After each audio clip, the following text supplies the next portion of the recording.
आइए प्रिय मित्रों, मैं आपका जाना पहचाना विनोद गांव बादरी से,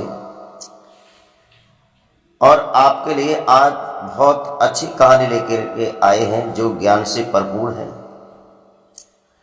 देहाती अनमोल यूट्यूब चैनल के सौजन्य से ये चैनल है हमारा, आपने बहुत हमारा मोटिवेशन बढ़ाया है। देहाती अनमोल कहानी यूट्यूब चैनल। भक्तों, चलो ज़्यादा समय लेते हुए इस कहानी में दर्शाएंगे किस कारण से स्त्री समय से पहले विधवा हो जाती है, नारी जाति समय से पहले विधवा हो जाती है। इसी कहानी से मैं आपको बताऊंगा कि पुत्र और पुत्री की प्राप्ति किस तरह से होती है। एक बार एक महापुरुष की धर्म पत्नी पास में बैठी थी और वो महापुरुष से प्रश्न करती हैं कि हे नाथ, मुझे ये बताइए किस कारण महिला समय से पहले विधवा हो जाती है और किस समय से, समय एक बहुत अमूल कीमती है, किस समय के कारण पुत्र और पुत्री की उत्पत्ति होती है। वो समझदार व्यक्ति कहने लगा, हे देवी, ये दो प्रश्न आपके जनता में एक उत्साह करने के प्रयत्न करेंगे और जनता में ये प्रकाश डालेंगे कि समय का मूल्य क्या होता है, पुत्र और पुत्री की उत्पत्ति कैसे होती है। तो वो महापुरुष बताने लगा, हे देवी, सबसे पहले मानना है हमारा कि जिस समय महिला मासिक धर्म से होती है और मासिक धर्म पूर्ण होने के बाद में जब चौथा दिन होता है और स्त्री और पुरुष का संगम होता है तो उससे पैदा होती है लड़की। पांचवें दिन अगर संगम होता है तो होती है लड़की, और छठवें दिन संगम होता है, मासिक धर्म के छठवें दिन संगम होता है तो होता है लड़का।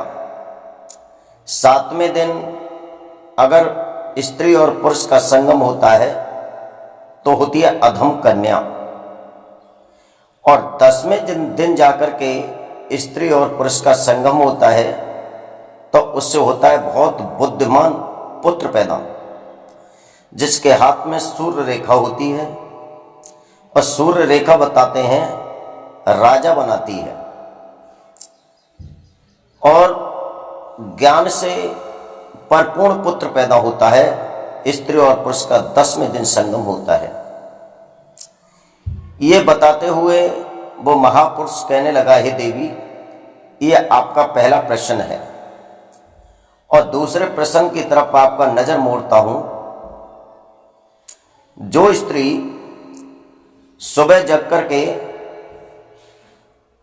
भक्तों एक बात और बताऊं मैं आपको, महिला और कन्या दो अर्थ होते हैं।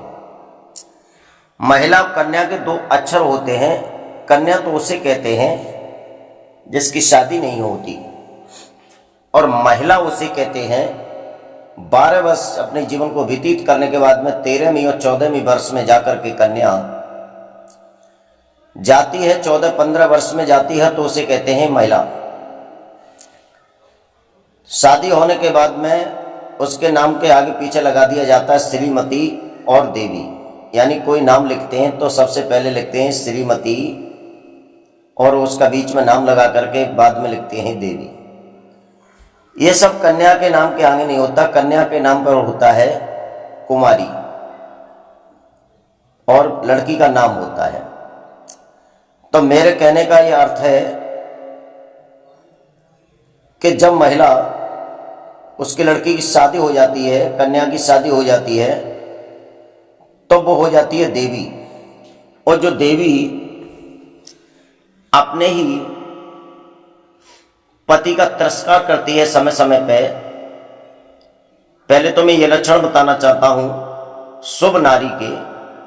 जो देवी होती है, जो लक्ष्मी होती है, उसके लक्षण होते हैं सीधे पाम का जो अंगूठा होता है, अगर उसके पास में जो अंगुली होती है और अंगूठा जरा भी बड़ा होता है, वो महालक्ष्मी के रूप लेकर के प्रकट होती है पृथ्वी पर। और जिस नारी का अंगूठा अधिक छोटा होता है, वो उस घर के लिए कलंकिनी पैदा होती है। अंगूठा के पास में एक अंगुली होती है, उसके पास में एक और अंगुली होती है। किसी किसी महिला के आपने देखा होगा विशेष छोटी होती है, और जिसकी अंगुली छोटी होती है वो महिला होती है विशेष भाग्यशाली। वो जिधर भी अपनी नजर घुमा देती है उधर सुखों की ही झील दिखाई देती है, सुखों की दीवार दिखाई देती है।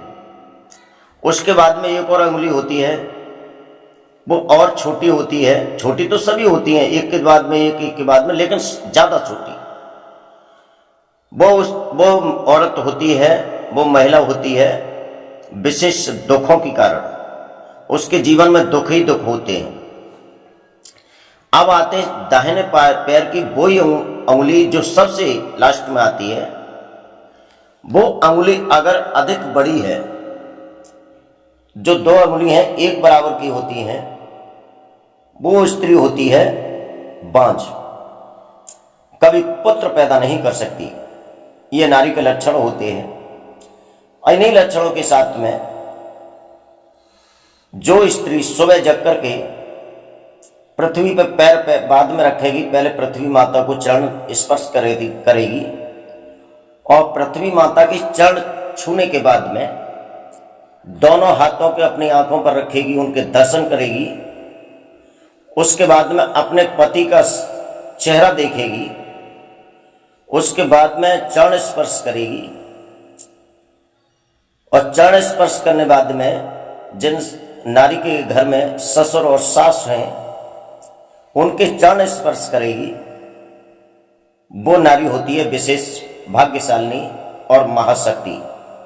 ये नारी के लक्षण होते हैं। अब कुलक्षण की तरफ चलते हैं।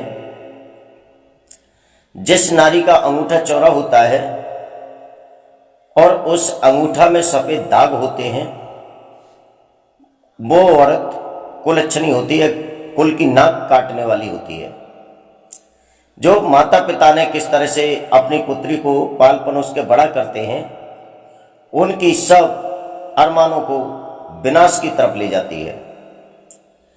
जो औरत परस्पर अपने पति का नाम लेती है, जो औरत परस्पर अपने पति की सेवा नहीं करती है, जो औरत सास ससुर को गालियां देती है, जो औरत परस्पर हर समय रोती है, उस घर में उस घर का बन जाता है शमशान। ये नारियों के लक्षण होते हैं। आप ये सोच रहे होंगे विनोद, नारियों के लक्षण बता रहे हो, नारियों के कुलक्षण बता रहे हो। अरे जब मनुष्य के भी किसी दिन आप लक्षण और कुलक्षण के बारे में बोलेंगे तो इसके बाद में जो हम वीडियो डालेंगे आपकी सेवा में, अब के हम मनुष्य के ही लक्षण और कुलक्षण की तरफ लेके चलेंगे, क्योंकि मनुष्य भी बहुत उत्पात करता है। तो मेरे कहने का मतलब यह है कि वो महापुरुष कहने लगा कि हे देवी, आपका दो प्रश्न थे, पुत्र और पुत्री का किस तरह से उत्पत्ति होती है। तो मैंने आपको बताया कि मासिक धर्म निवृत्त होने के बाद में चौथे दिन समागम होता है, उससे पुत्री होती है। पांचवें दिन भी पुत्री होती है, छठवें दिन पुत्र होता है, सातवें दिन अधम कन्या का जन्म होता है, और 10वें दिन जो समागम होता है उससे एक महाज्ञानी पुत्र का जन्म होता है। अब मैं आपको यह बताने जा रहा हूं कि समय से पहले स्त्री विधवा क्यों हो जाती है। तो समय से पहले स्त्री वही विधवा हो जाती है जो पराय पतियों से संपर्क बनाती है, उसके संपर्क में जाती है, अपने पति को हर संभव धोखा देती है, अपने पति के चरण स्पर्श नहीं करती, अपने पति से हर समय लड़ती है, अपने पति से कभी आभूषणों की मांग करती है, कभी ऐशाराम की मांग करती है, पति पर कर्जा हो जाता है, तो नाना प्रकार से वो उसे परेशान करती है, पति की इज्जत नहीं करती, पति को कुछ मानती नहीं है, ऐसी नारी समय से पहले विधवा हो जाती है। ये शास्त्रों का कहना है कि पति की परस्पर नाम लेकर के पुकारती है, परस्पर लड़ती है, पति की तरफ हित नहीं करती, ऐसी नारी समय से पहले विधवा हो जाती है। मेरा आपसे कहना है भक्तों, 2 प्रश्न में यही बताया है कि पुत्र और पुत्री की उत्पत्ति कैसे और समय से पहले नारी विधवा कैसे हो जाती है। और इसी तरह से हम कहानी आपको देते रहेंगे जो ज्ञान से भरपूर है। और लक्षणों के बारे में ये भी मैं बताऊंगा कि जो देवी घर में ही आते ही घर को उजाला कर देती है, वो स्त्री के लक्षण क्या होते हैं, और घर आते ही जो नारी घर को शमशान बना देती है उसके क्या लक्षण होते हैं, अगली वीडियो में आपसे फिर मिलते हैं। और आपसे हमारा निवेदन है, और निवेदन ही नहीं, आप तो बहुत कुछ हमारी वीडियो देखते हैं, हम देखते हैं 2-2 3-3 घंटा में ही 200 300 को पार कर जाती है, हमारा इससे मोटिवेशन बढ़ता है। हम आपसे ये नहीं कहेंगे कि हमारे चैनल को सब्सक्राइब करिए, लाइक और शेयर करिए, आपकी इच्छा हो तो कर देना, हमारा तो काम सेवा करना है, आपका काम है सेवा का हमें फल देना। और अपनी वाणी को छोटे से स्टॉप के माध्यम से विराम देता हूं और अगली वीडियो